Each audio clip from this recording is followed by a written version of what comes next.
বিশেষ করে আমাদের তরুণদের মধ্যে ব্যাপকভাবে দেখা যায় সোশ্যাল মিডিয়াতে আমরা একে অন্যকে নিয়ে ট্রল করি, ব্যঙ্গ করি, বিদ্রুপ করি, হাসাহাসি করি।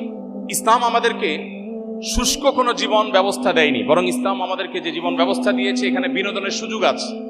আমাদের প্রিয় নবী সাল্লাল্লাহু আলাইহি ওয়াসাল্লাম একদিন এক ব্যক্তিকে বললেন, এই দুই কানওয়ালা এদিকে আসো।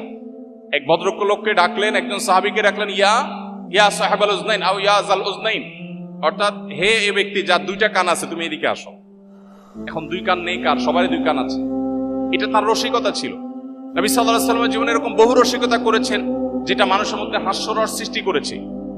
এবং ইসলাম বিনোদনকে অ্যাপ্রিসিয়েট করে, অ্যালাউ করে। মানুষের বেঁচে থাকার জন্য বিনোদনের প্রয়োজন আছে, কিন্তু বিনোদনের নামে আপনি কাউকে নিয়ে ট্রল করা, কাউকে রোস্ট করা, কাউকে অপমান করা, কাউকে হেয় করা, এটা কোন অবস্থা ইসলাম অ্যালাউ করে না। আমরা অনেকে মনে করি আমরা তো দুষ্টমি করে করছি, অথচ দুষ্টমি করেও কিন্তু এই কাজগুলো ইসলাম কোনোভাবে করবার সুযোগ আমাদেরকে দেয়নি।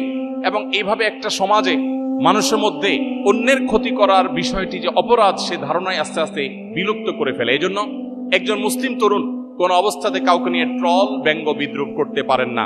আপনি কারো সমালোচনা করার প্রয়োজন হলে কোরআন সমালোচনার মূলনীতি বলে দিয়েছে, আপনি সমালোচনা করতে পারেন, গঠনমূলক আলোচনা করতে পারেন, কিন্তু কাউকে নিয়ে আপনি হাসির পাত্রে পরিণত করবেন, কাউকে অপমান অপদস্থ করবেন, এটা কি ইসলাম কোনো অবস্থাতে জায়েজ করেনি। অতএব একজন মুসলিম হিসাবে এটা আমাদেরকে খেয়াল রাখতে হবে।